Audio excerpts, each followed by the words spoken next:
Hi everyone, so I realised I didn't film an intro to this video, so this is just my quick intro, but I'm going to show you my updated foundation routine. As I mentioned in the video, I don't use the same foundation every day. I kind of really believe in having a wardrobe of foundations, chopping and changing them to what you need, but this is just what I'm using at the moment and I really like the way it looks on the skin, so I hope you enjoy it too. Obviously this is what the end result full face makeup looks like versus just the foundation you're going to see in this video, but I hope you enjoy it. I just tried to film this a second ago and my phone rang and it was somebody asking for someone called Jeremy Weiner. We don't have a Jeremy Weiner who lives here, and they said that our computer is at risk, and it was a guy with a foreign accent. So they were trying to get our computer access, which keeps happening to people that I know.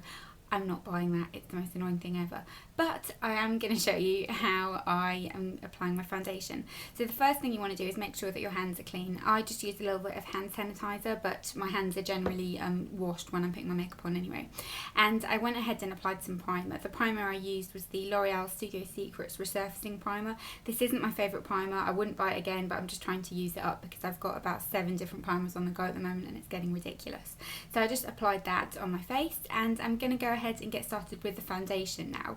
And the foundation I'm using is the 17 On The Spot foundation. I really like this. I will however say that I don't wear the same foundation all the time. Different occasions, different skin days, I really change my foundation a lot, but this is what I'm using at the moment. And it just comes with a little pump, which is really handy. So I'm just going to pump a little bit onto the back of my hand, so probably about that much, and I've got this in the shade Honey. And then I'm just going to start to apply it to my face, and it's got kind of quite a thick texture because it is quite I wouldn't say it's full coverage by any means, but it's kind of a medium coverage. So I just kind of apply it all over, not on my forehead because as we've discussed that breaks me out. And then I just start kind of buffing it into the skin. This brush is the Zoeva Grand Stippling brush, which looks like that, and it's just a nice kind of big brush, but it's not super dense, so you don't get like a really obvious foundation mask. It just kind of applies it very nicely, and if I come a little bit closer you'll be able to kind of see the coverage. It doesn't cover all the redness that you have, and you do need to kind of keep going in with it, but I really do think it's best to apply small amounts and then kind of work outwards. And you do need to blend quite quickly with this because it does set. I think this is kind of like a more wearable version for me of the Revlon Colour Stay, because I know a lot of people absolutely adore Revlon Colour Stay, but for me it just doesn't quite look natural enough on the skin.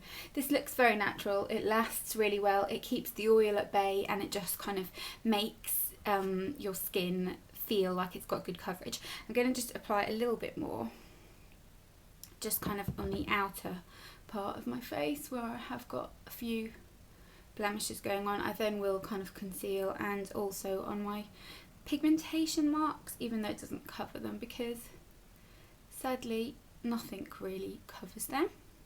And then areas where I want more coverage I just kind of tap it in rather than buff it, and I find that kind of gives you a more even coverage. But as I said, you do want to kind of work fast. Make sure you take it on your chin and jawline because that really does make the world of difference in making your foundation look more natural. So I'm happy with kind of how all my foundation looks. Then I'm going to go ahead and do a little bit of kind of spot concealing, and I'm using the W7 Cover Stick with tea tree oil, which looks like this. And I'm just kind of going to use a little bit on my finger. I like to get this on my finger and warm it up. So I'm just going to use this on areas where I've got a little bit of scarring or any kind of visible blemishes. I need a bit of extra coverage. My chin always needs extra coverage. And I'm going to use the Real Techniques, what's this brush called? I want to say it's the pointed foundation brush. It's just a kind of pointed small brush. And I just use this to kind of blend it in and make it look kind of seamless with your foundation. So I just like to kind of use it to help make everything look a little bit more flawless.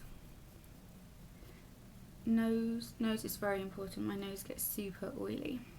Then I'm going to take a bit more and apply it onto my pigmentation areas, which, as I said, nothing really can conceal, but there's not really much I can do about that.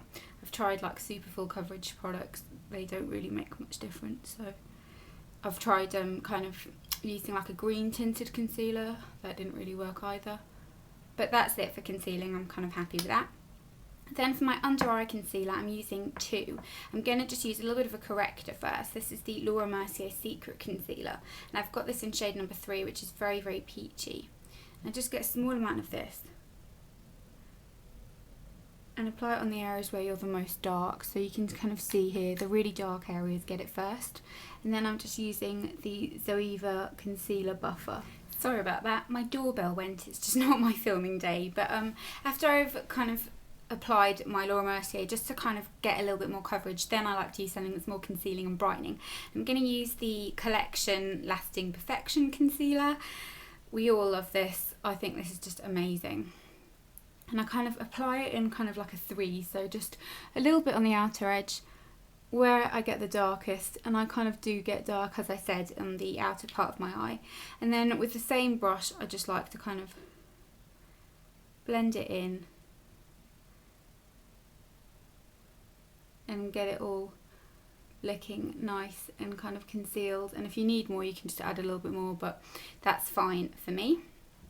And then just a kind of extra step, I like to just use a little bit of kind of concealing on my brow area.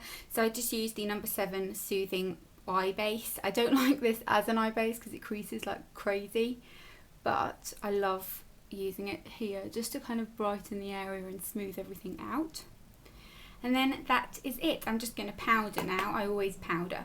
I'm using the Savvy Mineral Loose Powder on a MAC 182 Kabuki brush. I just get a little bit in the lid, get some on my brush, tap off the excess because I don't want to be overly powdery, and just start to kind of build the powder into the areas where I'm the most oily. And it just helps to kind of get rid of any unwanted shine and keeps me matte for longer, and also obviously keeps my makeup in place and looking nice all day long. So just take some kind of under the eyes as well. And that's it. That's my updated foundation routine. I hope you enjoyed it.